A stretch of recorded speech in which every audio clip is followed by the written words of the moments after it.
Magallanes lo tenía claro. Quería que esta expedición se llevara a cabo porque auguraba los éxitos de la misma. Ante el rechazo del rey portugués se dirige hasta aquí, hasta Valladolid, para hablar con el rey castellano. Pero, ¿qué piensa el rey del proyecto? ¿Cómo se lleva a cabo? Muy atentos porque en este programa daremos todas las respuestas a todas estas preguntas. Quédate con nosotros aquí, en El Viaje de los Tiempos.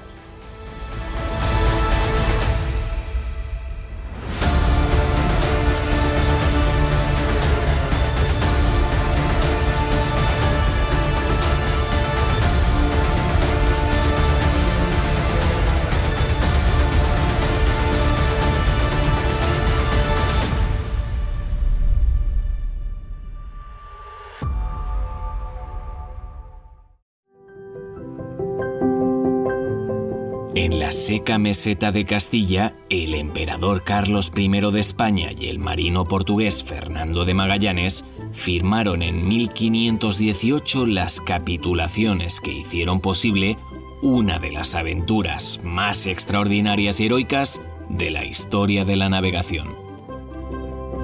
¿Y cómo era el Valladolid del siglo XVI? Para los que nos estén viendo, sepan un poco las diferencias de la ciudad que hoy conocemos a la que existía antes. Sí, evidentemente tiene poco que ver el Valladolid actual con el de 1520, eso es indudable, ¿no? Pero Valladolid era una ciudad muy activa, una ciudad comercial en gran medida, donde se centralizaba mucho el comercio de la lana, vinculada a la ganadería. Luego, por otro lado, era una ciudad universitaria. Aquí estaban los colegios mayores, el de Santa Cruz, el de San Gregorio, y de ahí salía la burocracia, gran parte de la burocracia castellana, que luego se va a incorporar sobre todo a la Chancillería. Aquí estaba la Chancillería creada por los Reyes Católicos, el Tribunal de Justicia, al norte del río Tajo. Al sur luego se crea en Granada, pero aquí estaba la Chancillería, hoy es archivo de la Real Chancillería, y era una ciudad que, bueno, vivía también del entorno de los cereales, una ciudad tendría como 10-12.000 habitantes aproximadamente, y muy activa en todas sus actividades, ¿no? Con unas clases sociales activas y una burguesía que también lo era, ¿no?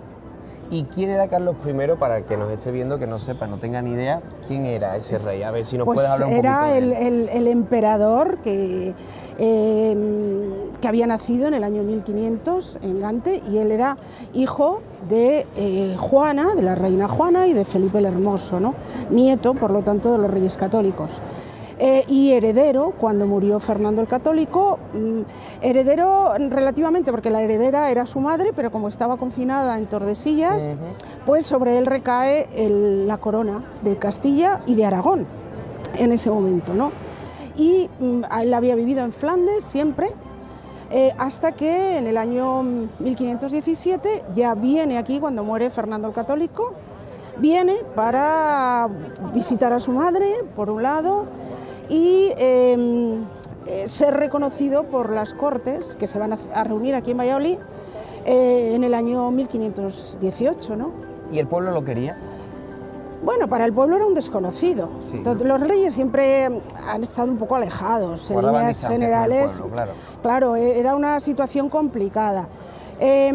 Pero en este caso se da la circunstancia además de que Carlos I no había pisado nunca España, no hablaba español y llega a España rodeado de una corte de flamencos que ocupaban cargos muy relevantes y que no van a tener buenas relaciones con los españoles, ¿no? Y eso pues va a dificultar mucho también las relaciones entre unos y otros, ¿no? Pero bueno, eso es en un primer momento, luego la cuestión se va a superar, pero inicialmente la cuestión es complicada. Es un rey extranjero que no conoce la realidad del país y que viene aquí a tomar posesión de un reino que desconoce totalmente.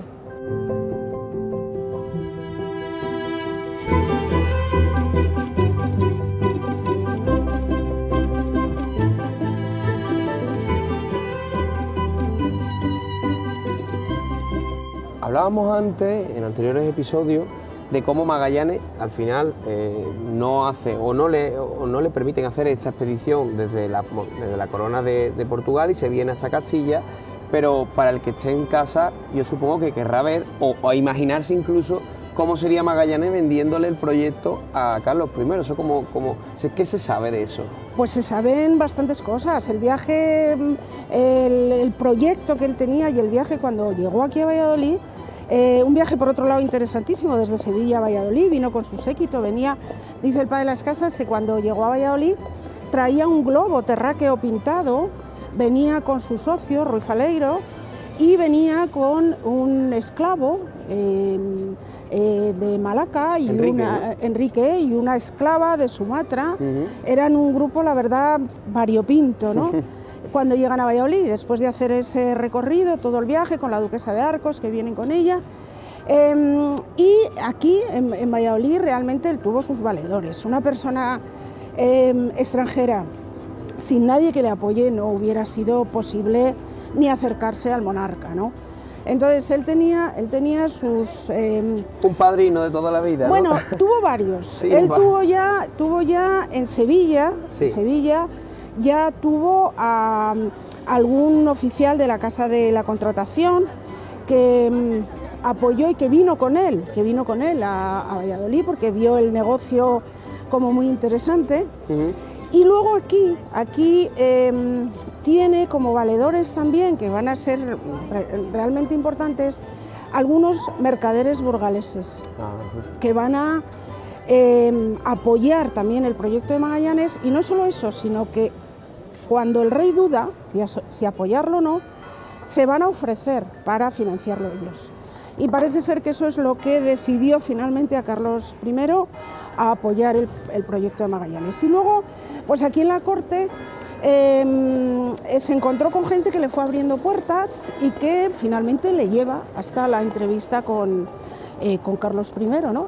Y ahí le planteó, primero a los asesores y luego al propio monarca, le planteó su proyecto de navegar por una ruta distinta a la de los portugueses, hacerlo por espacio que corresponde a Castilla, y le planteó también su convencimiento de que las Molucas, las Islas de las Especias, correspondían a la parte que le correspondía a España por el Tratado de Tordesillas, ¿no? Y eso parece ser que es lo que terminó de definir la cuestión y de, bueno, pues de apoyarle.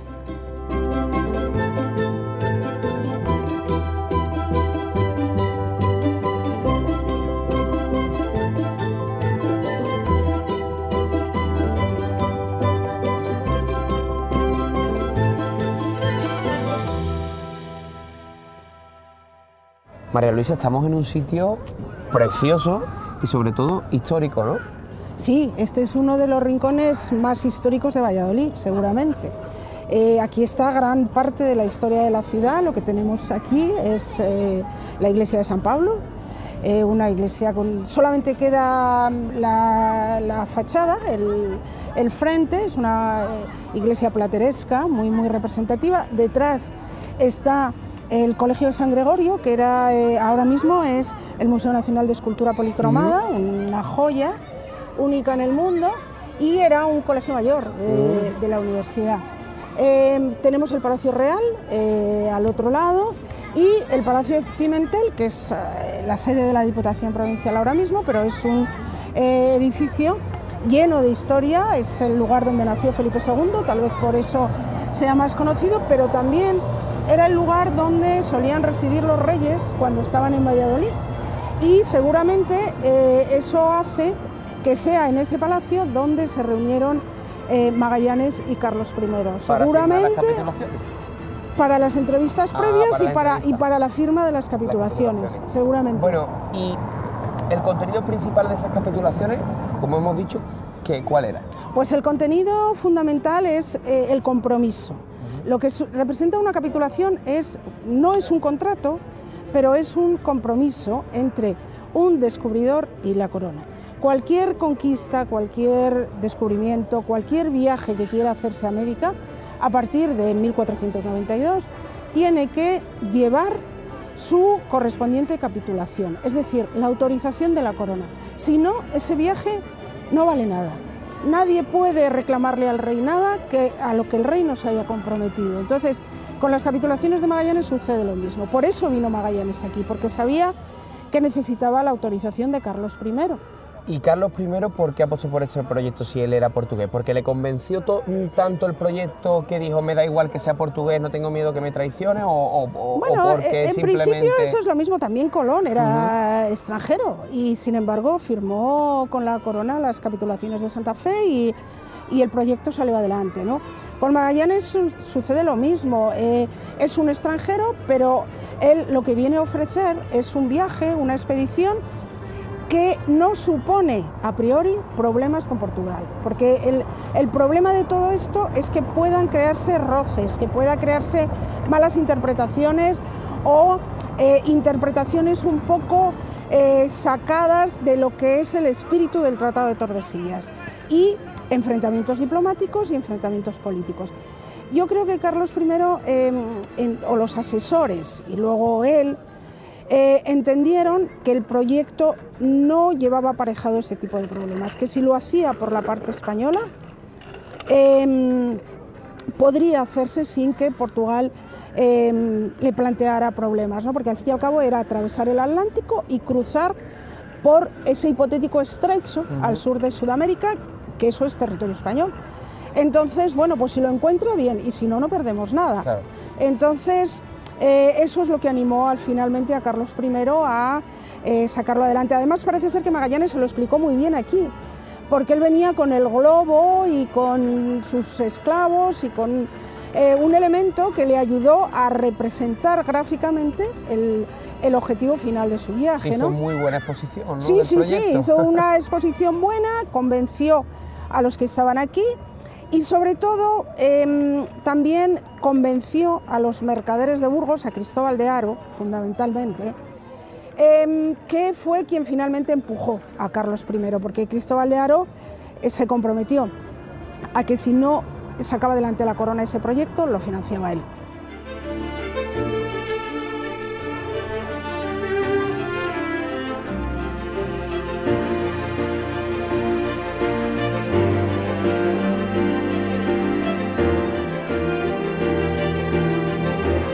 Y entonces eso, él y los mercaderes burgaleses, ¿no? Y entonces pues eso es lo que hace que Carlos I finalmente diga, bueno, pues lo apoya la corona y vamos a firmar la capitulación el 22 de marzo del año 18, ¿no? Una capitulación en la que se recogen los nombramientos que se hace a Ruy Faleiro, que era el socio de Magallanes, aunque luego no fue al viaje, por imposición de la corona o porque realmente no estaba bien de salud y al final lo dejaron en tierra en Sevilla. Los títulos que se les da, el compromiso de financiar 5 naves, 239 hombres y todos los pertrechos necesarios para 2 años de navegación. Que finalmente fueron 3. Sí, y bueno, eso es lo que se recoge. Y luego hay algún documento que es alguna ampliación a la capitulación, unas instrucciones, donde se aclaran un poquito algunos puntos y se dice que el viaje tiene que ir derecho a las Molucas, sin entretenerse, o parando lo menos posible. También es verdad que nunca pensaron que el Pacífico fuera tan grande.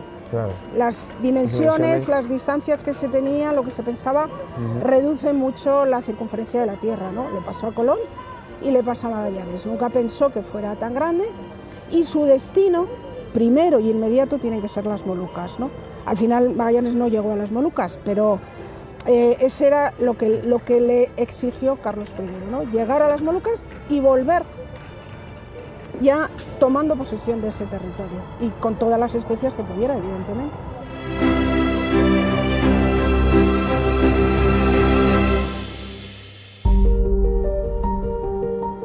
Sabemos mucho sobre este gran viaje y esto es gracias a los documentos existentes. Sin lugar a dudas, el Archivo de Indias de Sevilla juega un papel crucial a la hora de mantener viva nuestra historia. ¿Quiénes fueron los que inmortalizaron el viaje de Magallanes y Elcano? Hay 3 relatos elaborados por personas que estuvieron a bordo de la propia expedición. El primero de ellos podría ser el de Ginés de Mafra, que era un jerezano, que se da la circunstancia de que no volvió en la nao Victoria con Juan Sebastián Elcano, sino que fue uno de los supervivientes de la Trinidad, otro barco que se perdió en Asia. Hay además un derrotero del piloto genovés que tiene ese nombre porque es anónimo, aunque se atribuye o bien a Punzorol o bien a León Pancado, que son otros dos miembros de la tripulación.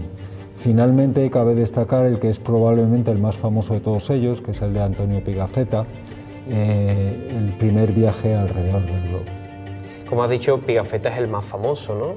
¿De dónde venía Pigafetta? ¿Por qué llega a esta expedición? Bueno, Antonio Pigafetta era de origen italiano, era, como él mismo dice, un gentilhombre vicentín, es decir, era de Vicenza. Gentilhombre es lo que aquí en España llamamos un hidalgo, y esta persona pues llegó a Barcelona acompañando al nuncio papal a la corte de Carlos V, donde fue presentado.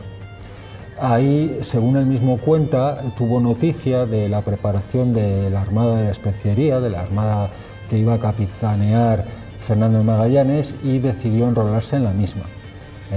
Algunos autores interpretan que viaja en esa armada como representante o como testigo para el Papa León X.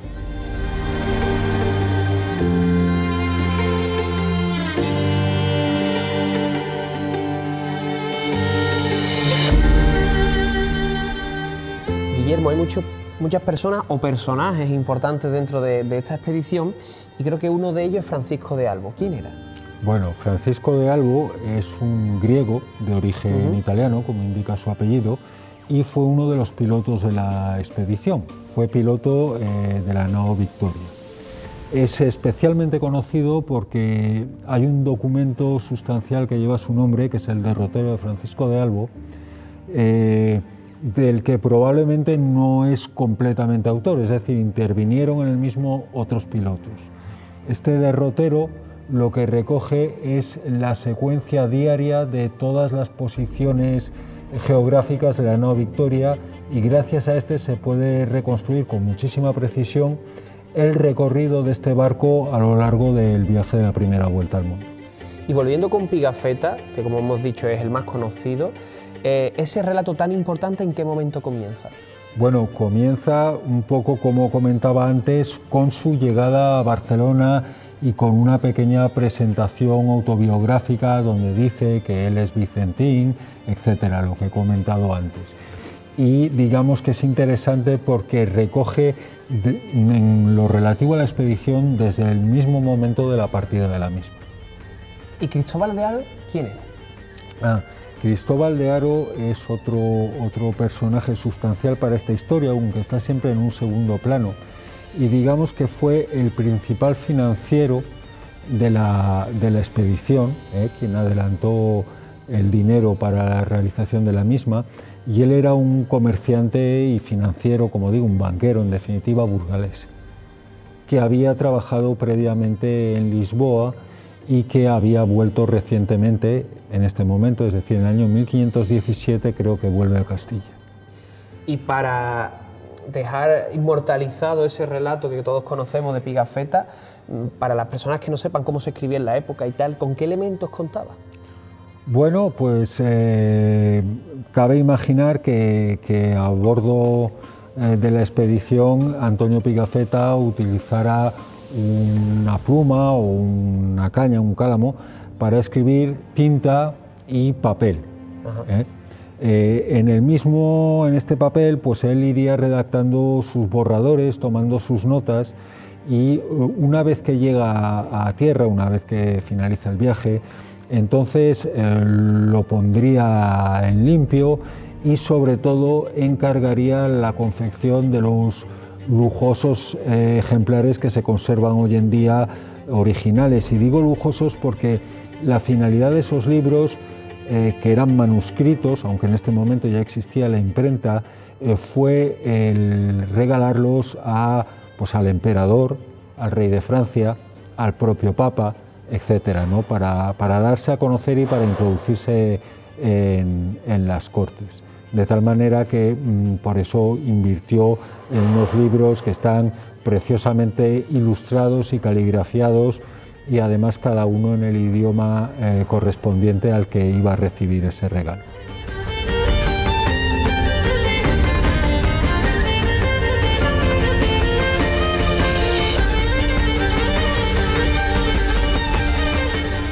¿Y por qué se conoce primero el relato de Transilvano que el del propio Pigafetta? Bueno, como te he dicho antes, Pigafetta encargó una serie de manuscritos de muchísima calidad para regalar a unos pocos dignatarios.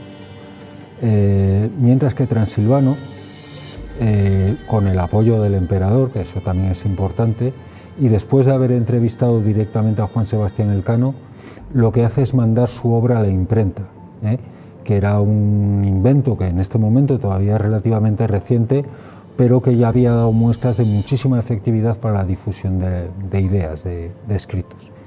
Puede decirse que en su época fue un gran éxito editorial, porque tuvo 4 ediciones en apenas 2 años, 2 en Roma, una en Colonia, otra más en París. Digamos que fue un escrito que circuló muy rápidamente entre las élites intelectuales europeas.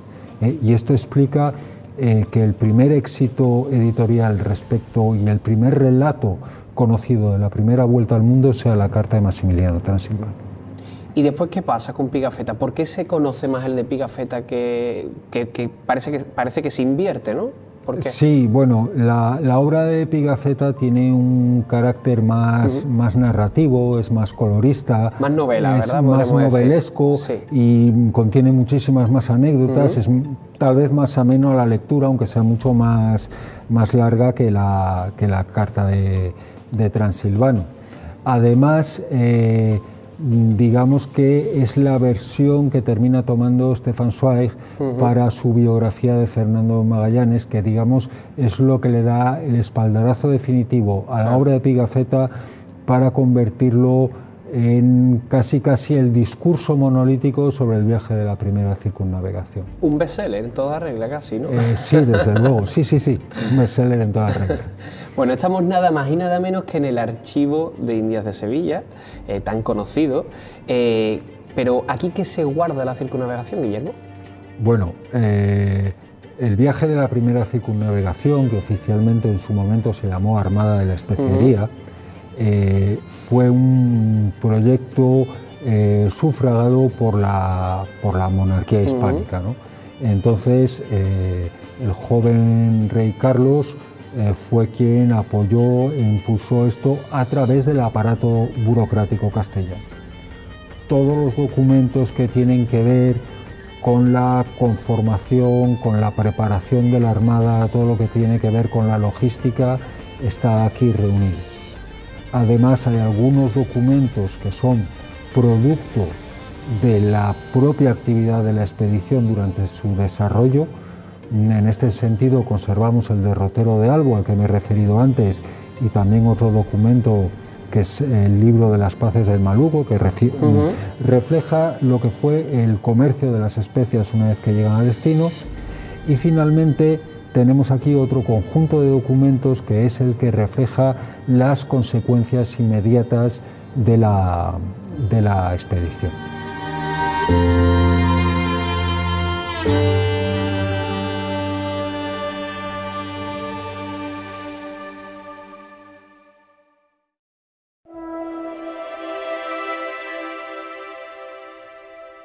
Magallanes fue el precursor de esta expedición, pero ocurrió algo que no le permitió terminar su sueño.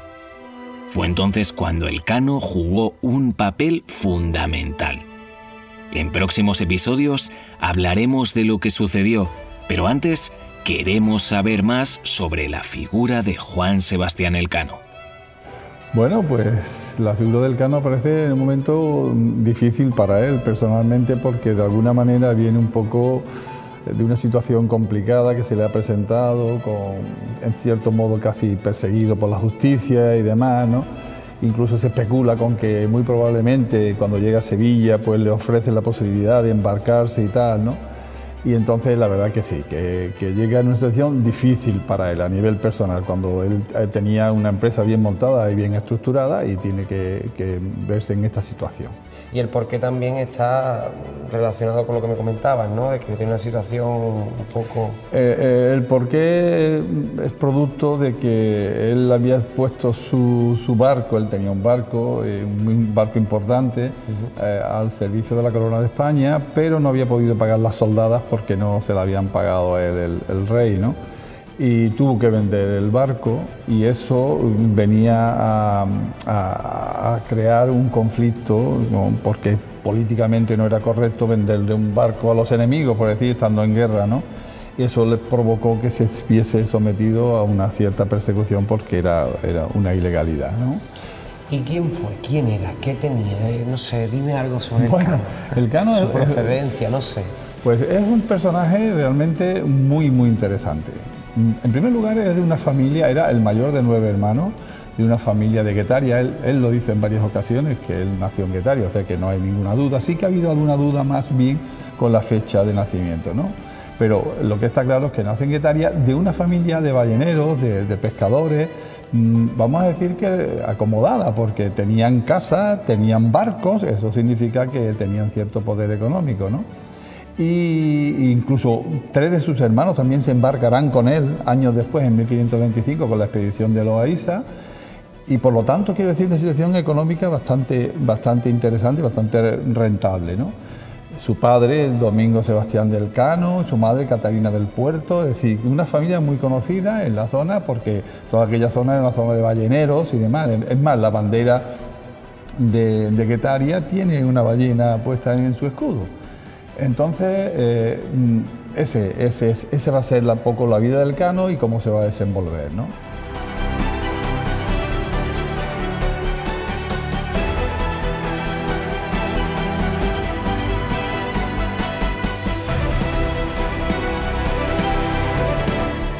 ¿Y el Cano, Enrique, había hecho alguna expedición anterior a esta?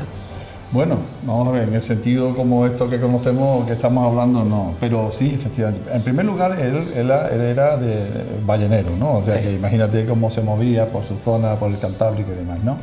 Pero es que él, como sabemos también, participó en distintos eventos, en distintas circunstancias, en distintos conflictos que la propia corona le proponía. Así, por ejemplo, él estuvo en Argel, bajo las órdenes de Francisco Jiménez de Cisneros, o estuvo en Italia, precisamente, para las órdenes del gran capitán, y él tenía que poner su barco a disposición de la corona, ¿no?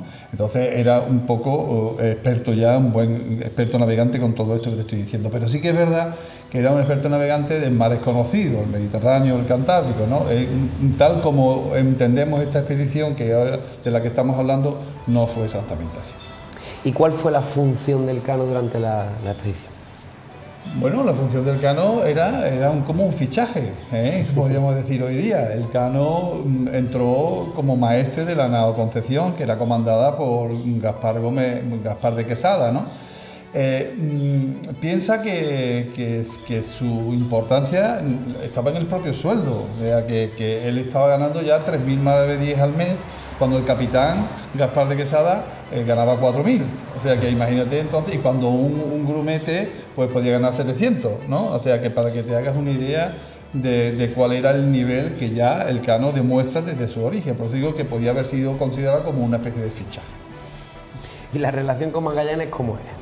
Bueno, no, verás, yo creo que la relación no fue del todo buena, más que nada por el carácter del propio Magallanes. Es decir, que se ha estudiado mucho eso sobre cómo era el Cano, su manera de ser, y cómo era Magallanes, su manera de ser. Y claro, Magallanes, ten en cuenta que siempre pensó que alguien le estaba, como se dice hoy, le estaba haciendo la cama, ¿no?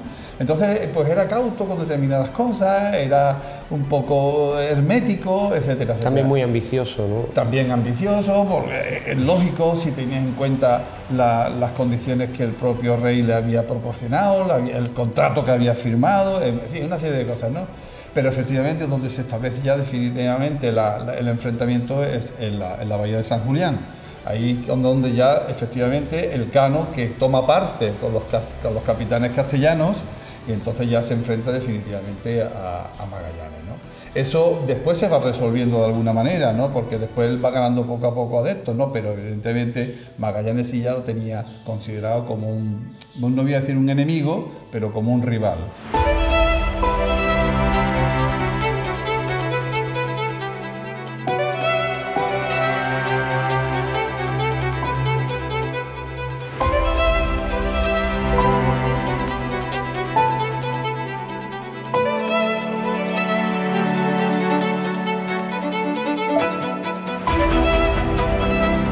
Muchos hablan de que Elcano era un maestro de la navegación. ¿Eso por qué? Bueno, evidentemente siempre hemos comentado que solamente con la derrota que hace por el Índico Sur, Elcano tendría que estar en la historia de la navegación. Simplemente por eso, ¿no?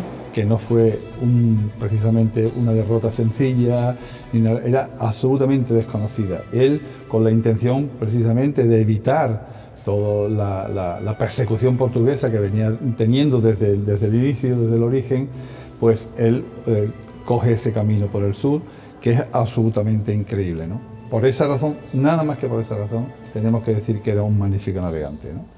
Y hemos hablado de la relación que tenía Elcano con Magallanes, pero ¿qué relación tenía Elcano con el resto de la tripulación? Bueno, pues no debía ser mala, ¿eh? Tendría que ser, incluso yo diría que muy buena, ¿no? Porque hay datos que conforman esto que estamos diciendo, puesto que al final son los propios ellos los que deciden que sea Elcano su capitán. O sea, que eso no es cualquier cosa, ¿no? Por lo tanto, él debió de ganarse el respeto de todos ellos, ¿no? Y además hay un dato enormemente curioso que yo he comentado en muchas ocasiones. Cuando deciden quién va en cada barco, los dos barcos que quedan al final, quién se monta en un barco, quién se monta en el otro, quién va a dar la vuelta al mundo, quién va a regresar, Pigafetta, que no fue precisamente amigo de Elcano, decide ir con Elcano. Es decir, a pesar de tener ciertos temores y diferencias con él decide ir. Por lo tanto, ¿qué quiero decir con esto? Que muy probablemente la personalidad de Elcano era muy trascendente entre ellos. Y muchas personas que seguro que nos están viendo ahora mismo, igual que me pasa a mí, nos encanta saber curiosidades de la circunnavegación. Enrique, no sé si podrías contarnos dos, a ver, bueno, para conocer un poquito. Hombre, es verdad que hay muchas curiosidades, muchas anécdotas, muchas vidas personales, muchas circunstancias y muchas curiosas. Si tuviésemos que contar alguna del Elcano, alguna cosa curiosa del Elcano, pues no sé, yo diría que a lo mejor fue Elcano precisamente, incluso en contra de algunos de sus miembros de su tripulación, de Francisco Albo o de Miguel de Rodas, que eran el piloto, el maestre de la Victoria. Entonces es el que decide realmente dar la vuelta al mundo. Hay testimonio de que efectivamente es Elcano el que impone su criterio y dice, no, ya estamos aquí, ahora voy a dar la vuelta al mundo, ¿no? Algo que no estaba previsto en el origen. En el origen lo que estaba previsto era llegar a las Molucas y volver sobre sus pasos, ¿no? Sin embargo, se dan aquellas circunstancias y él decide, ¿no? Eso es algo muy importante, muy trascendente, que debemos tener todo el mundo en cuenta, ¿no? Y quizá como consecuencia de eso, cuando llega a Sanlúcar, efectivamente, con todos los honores y con todas las prebendas maravillosas, el rey, el emperador entonces, le concede una serie de atributos, una serie de cosas, el escudo de armas y 500 ducados de oro al año, que nunca vio. Ah, que nunca vio. Bueno. O sea que el pobre, su familia incluso lo estuvo luchando después de la muerte de él, incluso sus hijos, porque tú llegó a tener 2 hijos con 2 mujeres distintas, y también lucharon por eso. Y su madre, Catalina del Puerto, que debió ser una señora Catalina, estuvo 14 años intentando recuperar la promesa del emperador.